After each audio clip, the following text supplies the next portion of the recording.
and thank you, Tom, for joining us.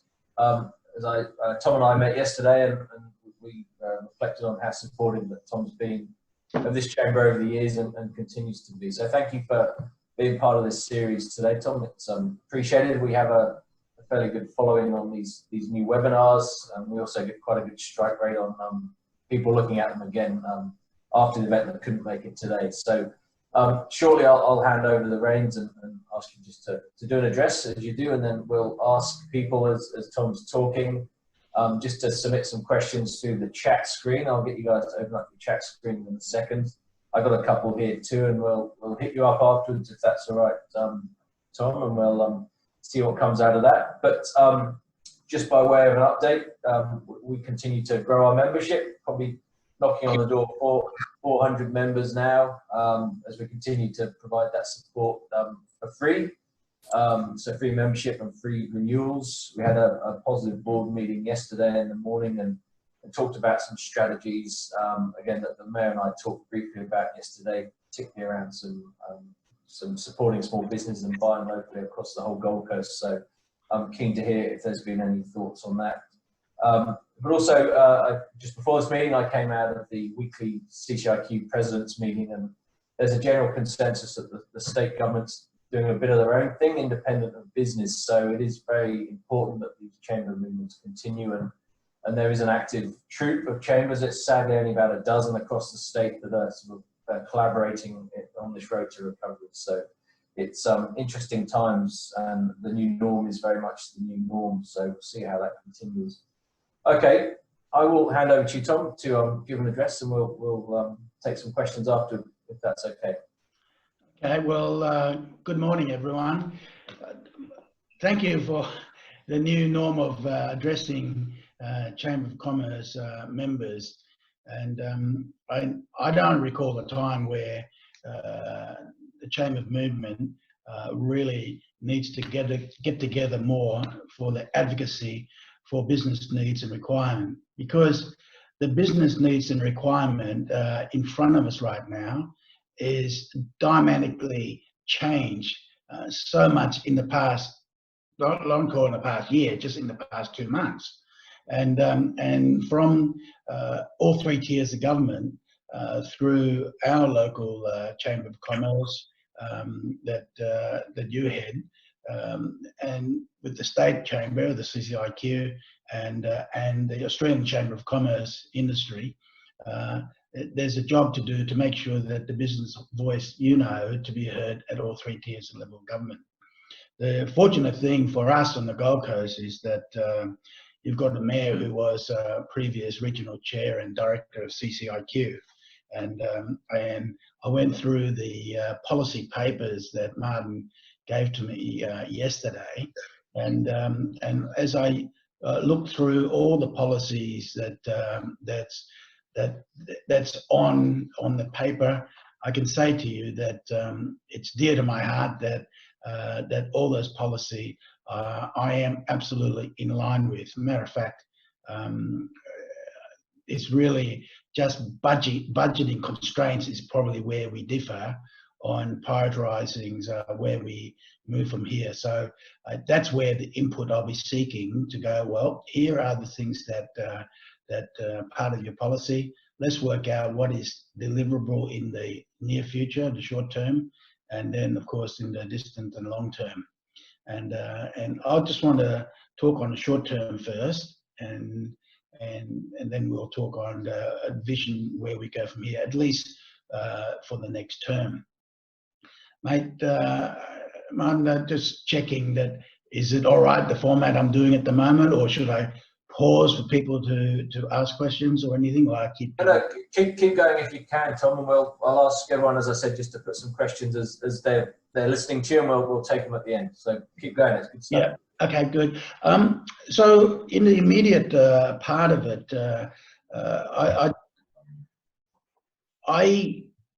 we are delivering, we are talking about our draft budget right now in the city. And the first and foremost is that I said to the CEO that we've got to accelerate our investment, not expenditure. It's 2 different things. People even the federal government talking about stimulus package. I'm not talking about stimulus package. I'm talking about reprioritizing our infrastructure investment. That is what we were intending to spend in the 4-year period, to accelerate that and have it brought to fruition in the first 2 years. And if it means that we have to borrow to make that happen, and later on pay back our borrowing based on our wider base, and once we recover as a city, then we've got to do so. It's a normal, I can't help it but to have a business style mindset regarding to run the city's budget. But in all aspects, you still have to have the frontline services for the community, and that's the part that I had to learn and come to terms with in 2012. That it's not just business mentality; it's broader than that. So the transition there has happened in the past 8 years, and very apt to do that. Now, so what do we do in the very short term? I won't read out the list of some of the things, but immediate effect really is to make sure that our business, especially in the food and beverage industry, all the fees and for restaurant, whether it's roadside dining application, waiving of DA application, film set application fees, all those things is to be waived. Commercial vehicles and refunds of policies. That is, if you had high facilities on with the Gold Coast City Council, all that's refunded, so that take on a passionate ground.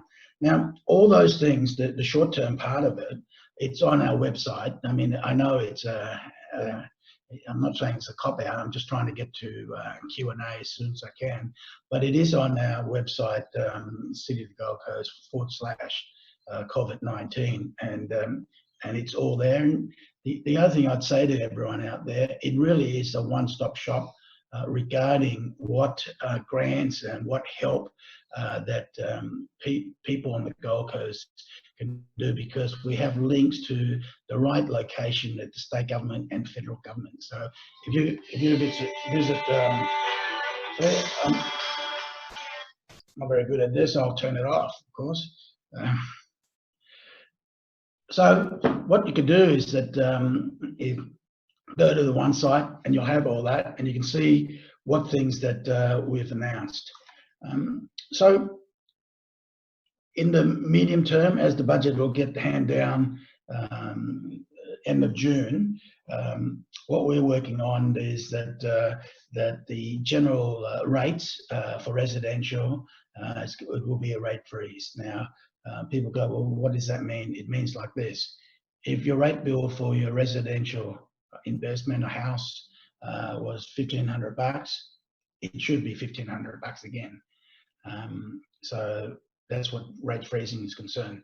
I know the council rates is pegged to valuations, and as valuation comes in, it automatically rise and gets adjusted. What I'm saying to the CEO, no, when people get their piece of paper, forget about technical calculation. If what I paid last year is what I want to pay this year, and that's really the process we want to go forward to. The other part that I've asked to look at is, of course, what investment can we borrow or bring forward so that we can increase our budget and deliver, whether it be infrastructure, road work, getting shovel-ready projects. And I won't talk about a cruise ship terminal. I've got a different mindset there. I'll take some questions on that later. But the cultural precinct, where we go from there, major bridge works, Southport, CBD, and all the stimulus part of it. So initially, I was advised that we've got about $70 million that we can play with, and I said, well, it's a bit like that old twist, isn't it? You go there and said, please, may I have some more? So it'll be in excess of 100 million, and it doesn't mean that that's all there is. That means that that's in addition to normal infrastructure expenditure. So we looked at having a record spend on transport infrastructure of $540 million for this term. Well, I'm saying, yes, that's a given now because we've announced that and that's what we want to deliver. This 100 mil of other infrastructure is on top of that. So,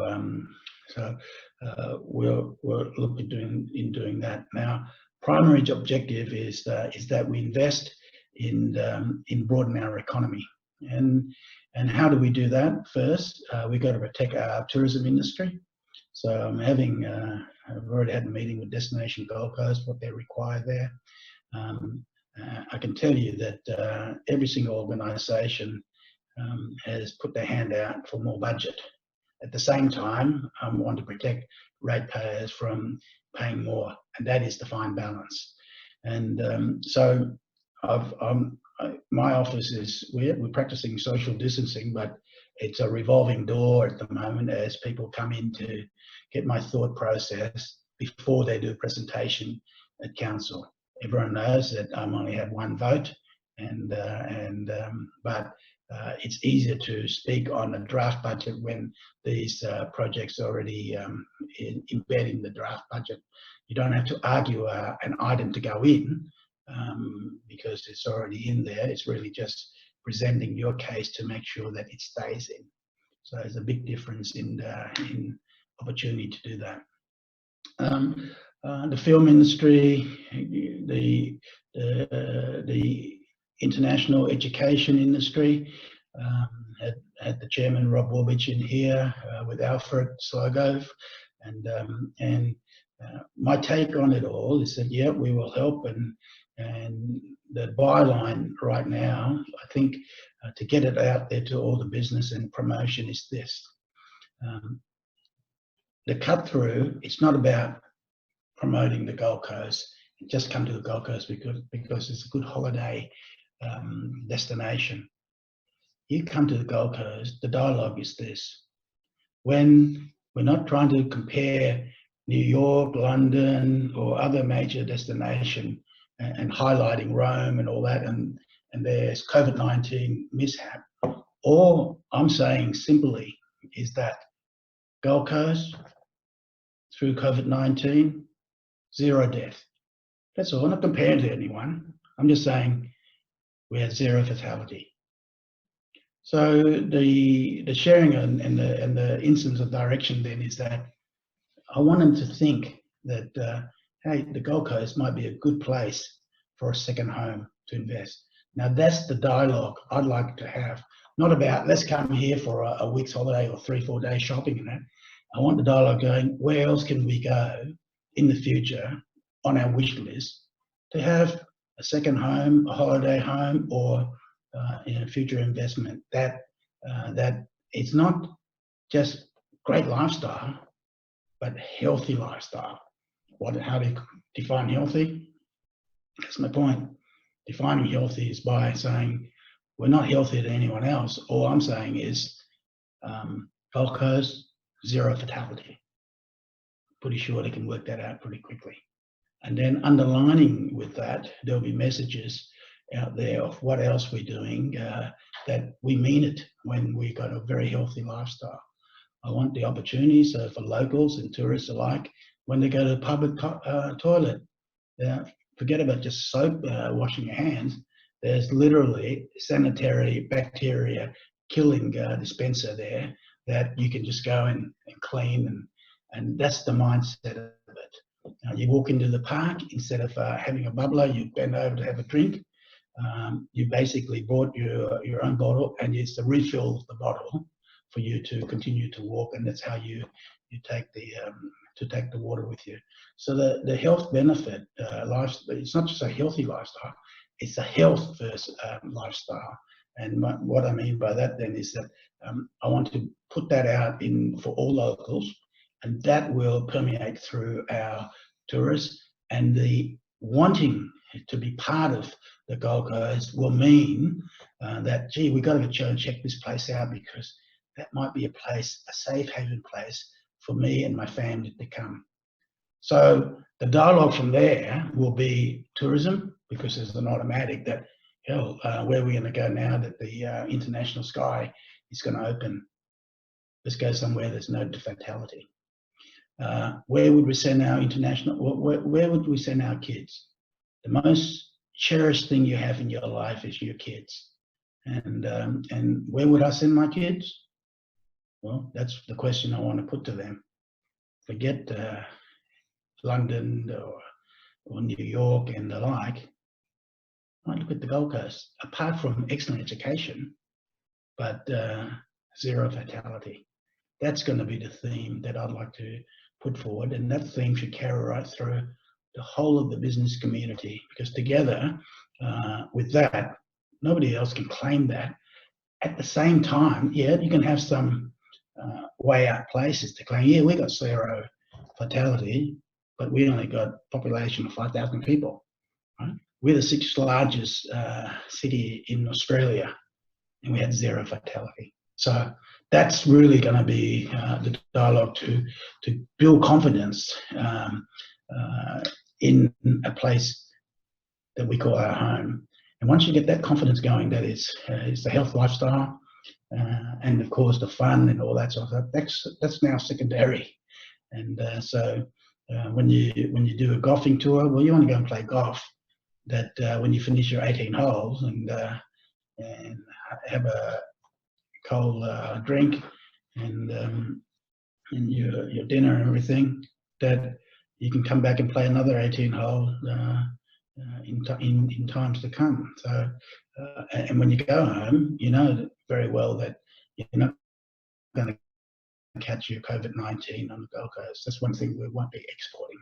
So that's really the essence of where I want to go to. There are so many other broadening our economy. That is the IT. We want to build high fiber optics and more of it. It goes all the way to the airport. I want to wrap it around to Robina Varsity and go all the way up to Helensvale, so that people even on the western side of the M1 can also enjoy our Wi-Fi. The next economy that we need to broaden is this, the small business economy. What I mean by that, let me take an example, and then there's a lot of planning to do from council to make it happen. A simple fact, let's say for instance you're a seamstress or you're a good organizer and you want to have a modification of making clothes or altering clothes, and you've got your garage and your spare room and all that sort of stuff. At the moment, if you've got one other person coming in, yeah, that's fine, you can do that. But as you grow to 2 or 3 people, and somebody across the road, your neighbour, is jealous and then lodge the complaint to council, we have to investigate and stop it, and that kills us a business that just grew. And what I have asked our planning officers to go, there's the temporary planning instrument, and let's have a look at that, how we can absolutely encourage and make sure that when someone has the entrepreneurial spirit, wanting to start a business in the garage and build and grow, we absolutely encourage it and take away the red tape. And I envisage, if we do this right, there's going to be clusters of working from home businesses, and right through our city, especially the light rail. And what I mean by that is to the airport, of course, but apart from that, and also the east-west connection of the rapid bus system that I've put forward. So clusters of small business can happen. And I'll give you a second scenario. That's a very stereotyped scenario, but another scenario. Let's say getting to Graham and my age, we're hitting past our 60, and we're an empty nest. We've got a 5-bedroom, and in his case, he's probably got 8 bedrooms. But so what you do is that you go, right, I don't want to retire yet, but look, I want to convert a couple of those rooms and now formal dining room to be a boardroom, and I want to provide a bit like a service office support. And what it means is that the opportunity for other young entrepreneurs, instead of having to establish something, you've got a house there, and then in the street where 3 or 4 people coming in, there's a lawyer or whatever, and all of a sudden you've got a cluster of service office to use. Now, from council point of view, we want to be able to allow that. And to the extent, I said to them, even the parking out in the street during the day should be permitted, so that, sure, when the 5 p.m. comes and that when people leave, but we don't want people who live in the street not to be able to park overnight in the street if they wish to. And they're the sort of fine tuning that we need to do.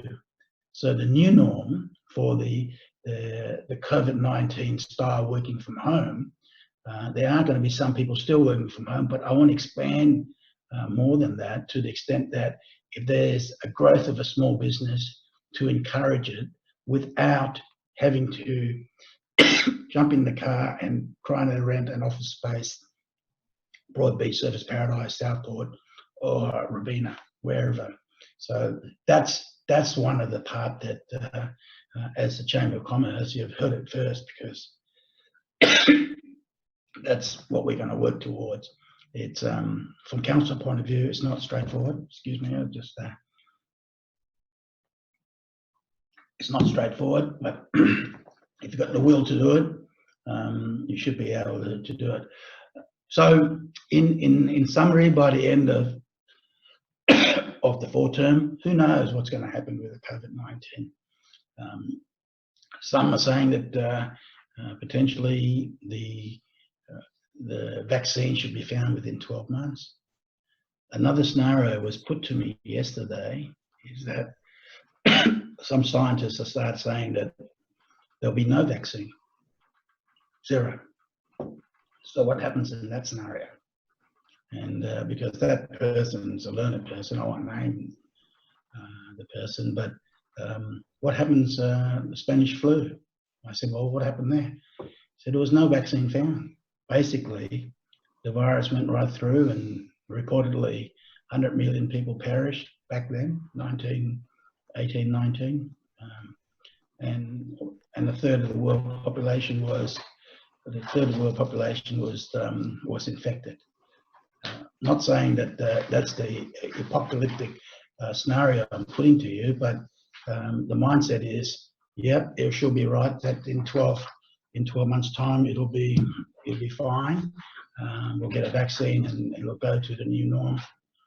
If we just look at that only and travel to the 12 months and it's not fine, well, from our position, from the City of Gold Coast concerned, I just assume that this thing's going to be here a bit longer, and have things in place to broaden our economy, so that and have investment and accelerate spend, and do it now. I don't want to alarm people to go, oh, the council's going to being spendthrift on that. I just want to highlight that I'm very focused on value for money. That will never change, being a business background. But the good part is that in the last 8 years, where the debt was around 800 million, heading towards $1 billion in 2012 or 2011, the debt now has been paid back about 250 million, and heading towards paying down even more. The interruption is with the current pandemic. What I'm saying to you, we're in a better position than what we would have been 8 years ago. So if it means that we need to dip a bit into some borrowing, I'm open-minded for that. It's a bit of a reversal position to what I was in 2012. Things change. And the other part is, should we borrow and not spend, invest, as I said at the beginning, invest in infrastructure? It's more competitive now to build our investment, whether it be cultural precinct or whatever, bridges or whatever. It's more competitive to do it now, and as our base broaden, because our city is growing at 16,000 people a year with additional rates, a broader base, we can pay it back later. So with that in mind, I note, Martin, there's a few questions there. I'll be guided by you to go, which one do we handle first? Okay, I'll read them out as we go. There's general support. So thanks, Tom, for that update.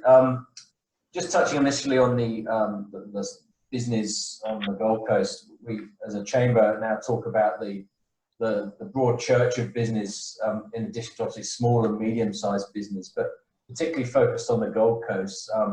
There's good examples with Cairns and Bundaberg councils, and they've actually partnered with chambers to promote a buy local campaign across the Gold Coast. Is this something that yourself and the council have given some consideration towards? Yeah, it would be. Even I would want to accelerate it further.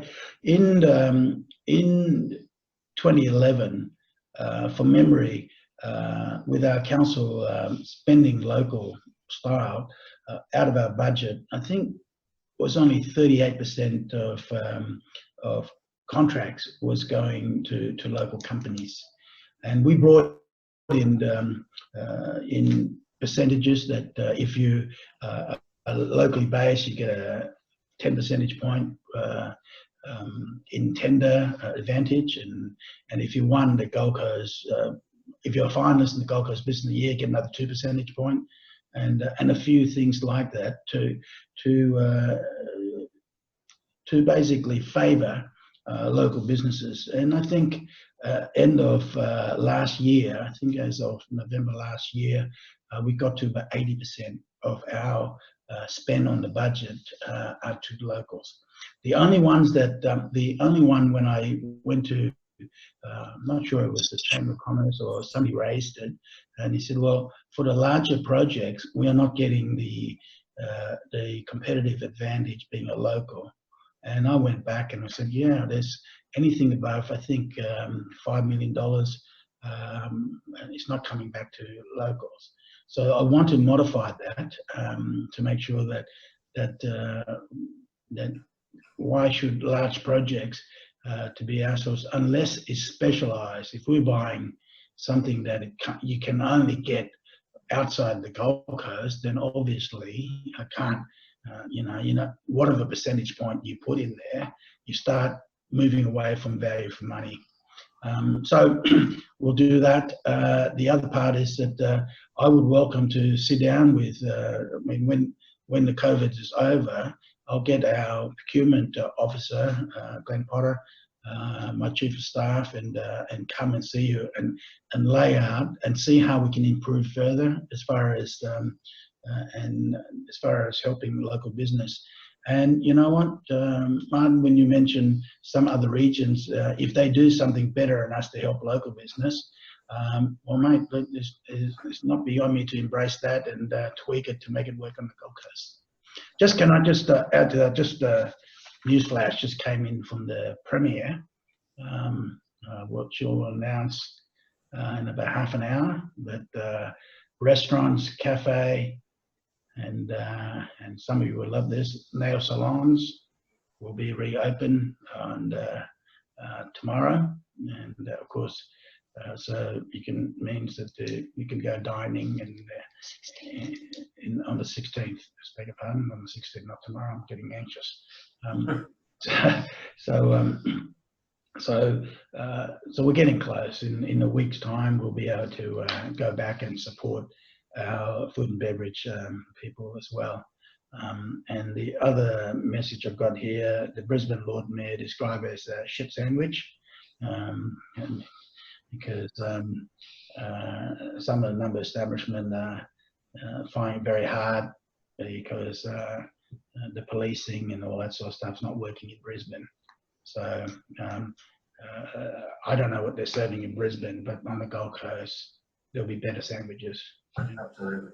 So, well, on the 16th of May, and I'll let Ruth know. And Mother's Day on Sunday, and I said, look, we might take her out and on the following week and celebrate that. Awesome. Thanks, Tom. Just drifting a little bit back to the obviously investment in infrastructure stuff. One of the questions we've got obviously every level of government's talking about shovel-ready projects, which by their very definition are all ready to go. What other future projects not already underway can we fast track to help with the economic stimulation? Yeah, I'll start with the most significant one, is the light rail stage 4. I know that stage 3A has now been renamed to be stage 3, and that will happen. I think sod turning will happen towards the end of June. The contracts, everything. There's no hold up, so we'll get to early heads for that.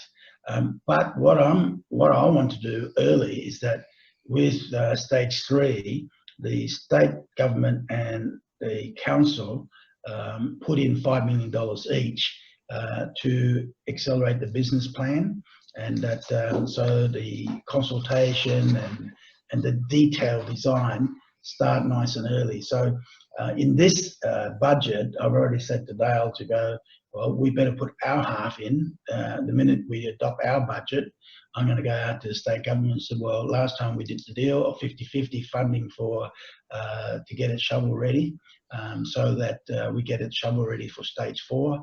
It would be my wish that once 3 finished, the contract's already let, everything's, all the I's and T's are dot, and get the funding agreement well in place with all 3 tiers of government, instead of wasting, I think, about well over 12 months of throwing the ball across, that it's yours, it's us, 80-20, whatever the hell they were going on about, and at the end, the feds came in with another 150 mil and made it work. So my focus would be that's the very significant one to push ahead, so we can go all the way to Coolangatta. Now we can do that early, and New South Wales wants to take it further to Tweed and down further. Well, there'll be a good benefit for northern New South Wales to be able to access the Gold Coast, because they might as well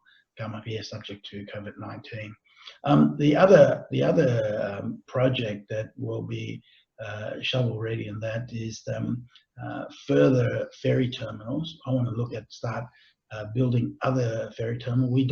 We were getting going nicely on the trial of the ferry service, and apart from, I think the price was a bit dear.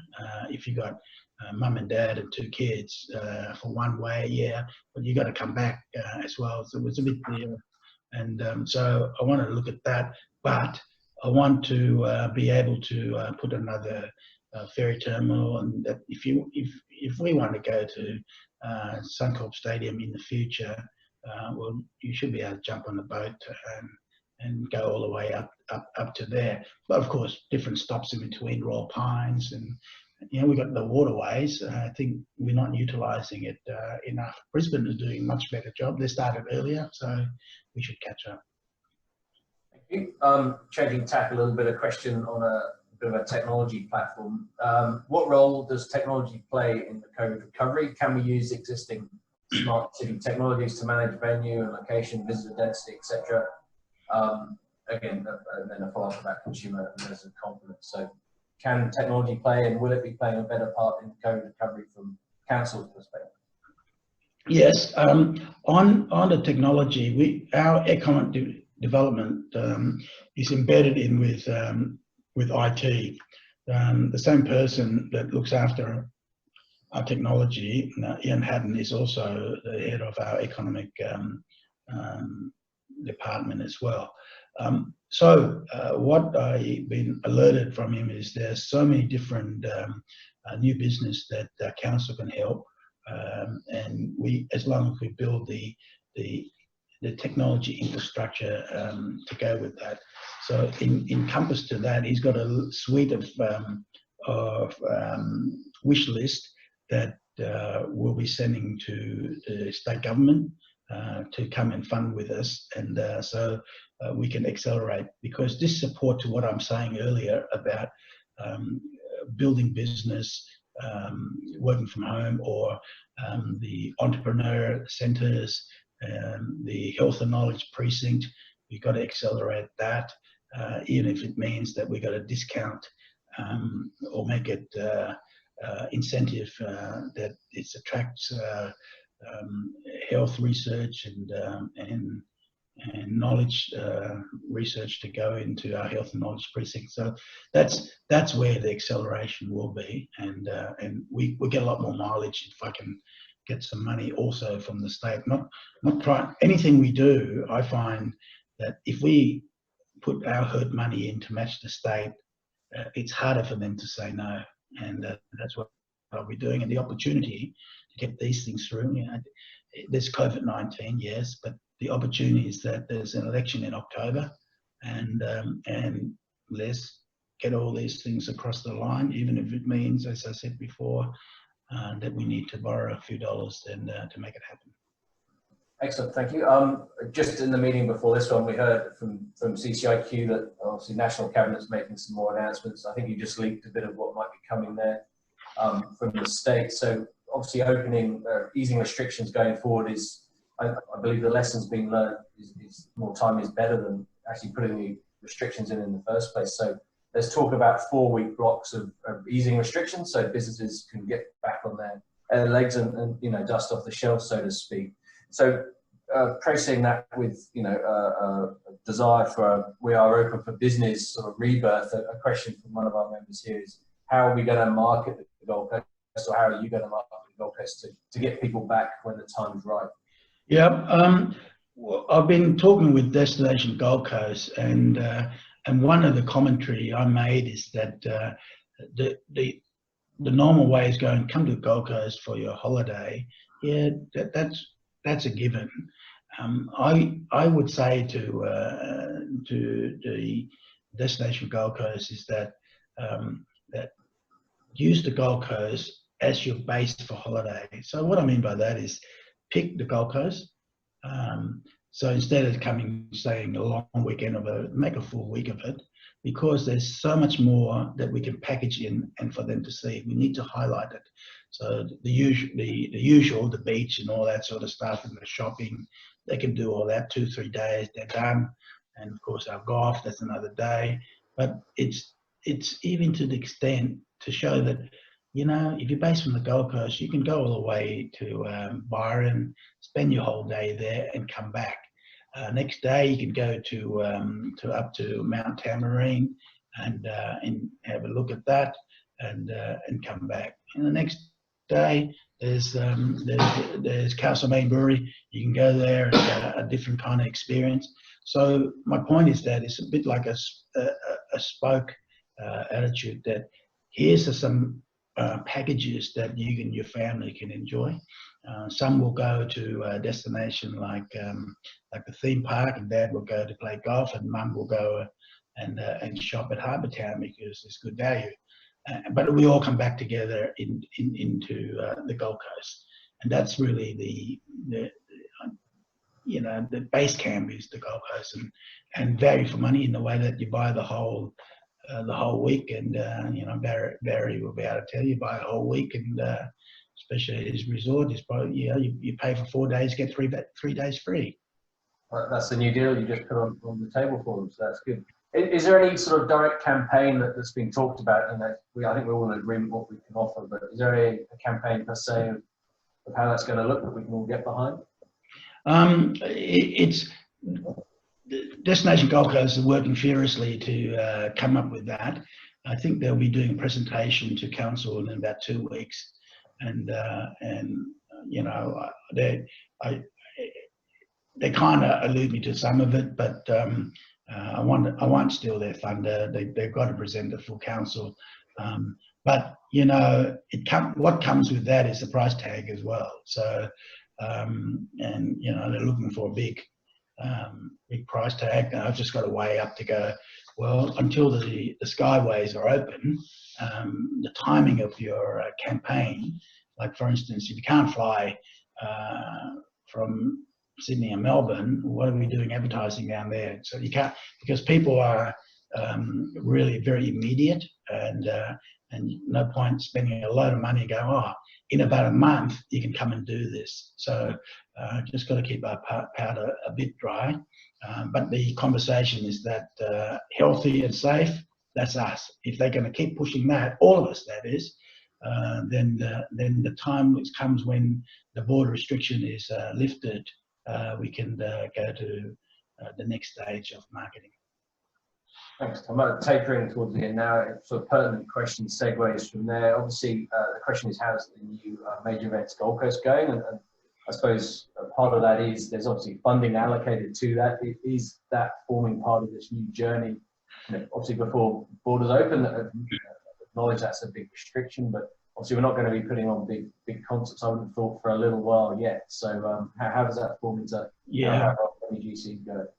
Yeah, that's and 30 June comes, the three council entity, that is Surfers Paradise Alliance, Broadbeach and Southern Connect, gets folded into major events, and the CEO there is Jan McCormack, and the board there, I think the chair is Daryl Kelly, and it'll be a challenging time for them because major events is what we're renowned for, and looking at some of the data and things, we've cancelled 22 major events already, and I'm looking down further. You know, if like Bleach and other things that we put on, if it's not going to be there, then you know, the funding, I would say, should be not that we don't fund it, but should be quarantined for future major events, so that when we come online, we're, you know, punching to the levels that we were. Case in point is Queen's concert at Metricon. Well, you know, to get us back on the map, you know, when the restriction lifted, with that's going to be a challenge. But you know, with the COVID-19 social distancing, how do you put another Queen concert on? So that's you know, I don't have the answer for it, but I'll put resources aside when people in major events come up with the answer to go, yep, we got an idea there. The outdoor, now versatile outdoor space at Hotter, I think will be activated in quite a bit, because concerts and things, because outdoor social area like that, it's hard to come by. So I'll be looking at other outdoor locations that we can put, maybe in the Spit and things like that, instead of close in, you know, major events. Awesome. Perhaps the last question before we start to tidy up. Really, what have you learned from this experience that has been and continues to be COVID? Well, don't sweat the little things. You know, people are going, oh, and you know, they're going, well, you're closing the beach, and what happens if I, you know, when I close the Spit? And I remember talking to a radio station in Brisbane. They go, well, you close the Spit, but really, if I drive to Main Beach, park there, I can run to the end of the Spit and come back. So therefore, it's not really closed. And I said, well, mate, I tell you this: if you think it's essential travel to come to drive from Brisbane, so you can run along the beach on the Spit, well, I'll have the police waiting for you and give you a $1,300 fine.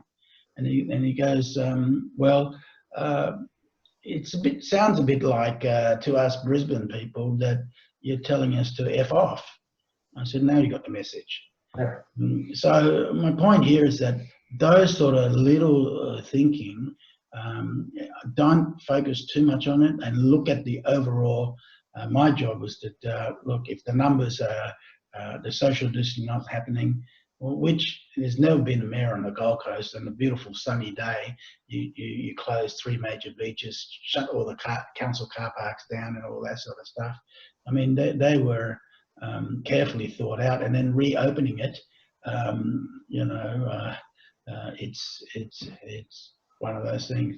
I note there, Graham says, who thought of $1,334.50, including fine? I guess the state government did that, and I think that includes GST. So good luck to them. Listen, Tom, thank you very much for your time today. I know you're exceptionally busy. Look, again, for the benefit of everyone, Tom and I had a very positive meeting yesterday. We're going to start forging some projects ahead, hopefully, particularly from an economic development perspective as well. And we'll keep our membership up to date. But again, thank you, Tom, for your time today. I believe this is available post the event, Marshall as well.